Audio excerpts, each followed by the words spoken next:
Welcome. We're about to conduct a forensic investigation into a crime that's happening all around us, silently and systematically.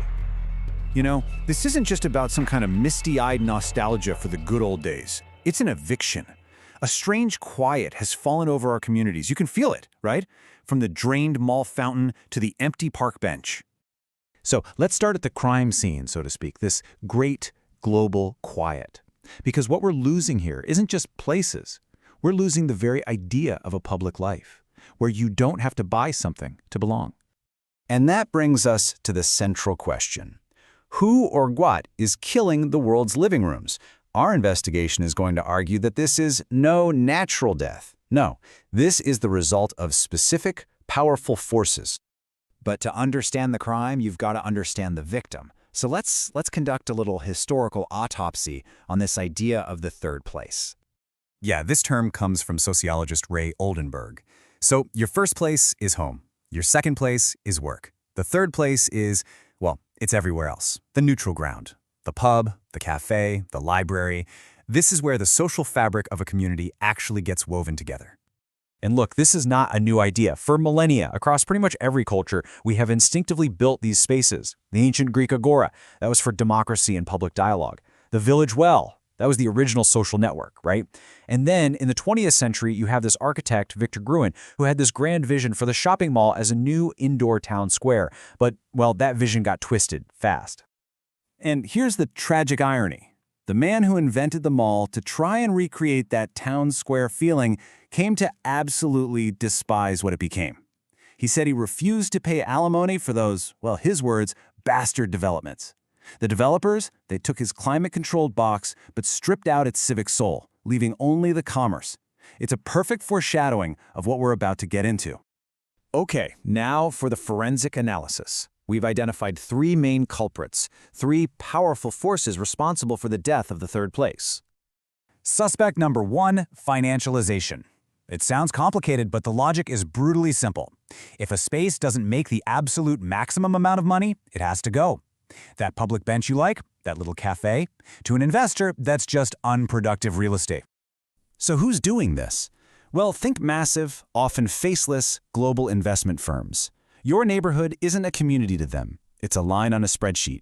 They swoop in, buy up properties, jack up the rent, and suddenly the only businesses that can survive are the big, generic chains. Those unique local spots, they get squeezed right out. And as these real-world places vanish, where do we go? We go online, which brings us to suspect number 2, digital substitution. Social media. It looks like a perfect replacement, doesn't it? A global town square in your pocket. But is it really? Or is it just a very convincing mirage? I mean, this is the trade-off we've made. In the real world, you get unplanned encounters. You bump into people who are different. Online, it's all algorithmic curation. You are served a perfectly tailored reality inside an echo chamber. We've essentially swapped the messy, challenging, but real work of community for something clean, easy, and ultimately pretty lonely. Our final suspect. This one might be the most sinister of all. It's called securitization. And it's when we literally weaponize design, turning our own public spaces against us. And this stuff is not an accident. It's an intentional strategy. Benches with armrests in the middle so you can't lie down. Spikes on window ledges. Those mosquito devices that blast a high-frequency sound only teens can hear just to drive them away. This is architecture that is literally screaming one thing: go away. So, all the evidence is on the table. What's the verdict? And maybe more importantly, is there any path forward from here? Now, it's really easy to just dismiss all this as, inevitable progress, that the digital world just outcompeted the physical one. But that's a dangerous myth. It's a story that conveniently masks a series of very deliberate choices. So let's be clear. The verdict is that this is not progress. It's a hostile takeover of the commons. And it's a takeover that's been enabled by policies that consistently value profit over people. Financialization, digital isolation, hostile design, these are not laws of nature. They are the results of decisions that we have allowed to be made for us. And the sentence, the price we all pay, is staggering. It's a world drowning in loneliness, where trust has been fractured. It's a world where our political rage just ferments in online echo chambers because we've literally lost the physical ground where we could learn to talk to each other again.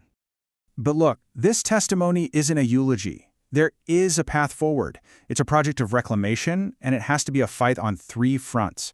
We need the political will to change policies, we need grassroots action from people on the ground, and we need a huge cultural shift where we start to see that a lively public square is just as critical to our health as a hospital. We built civilizations around wells and marketplaces for a reason. They were not just for water and trade, but for the far more precious resource of shared humanity. The question for our generation is whether we will remember this in time or be the first to choose isolation over integration, and in doing so, forget the very art of being a society. You have been listening to the testimonial on the global desertion of the square, the universal rise and fall of the public third place. Follow us on social media at The Testimonial for updates and to join the conversation. If you believe a topic deserves a testimony, let us know.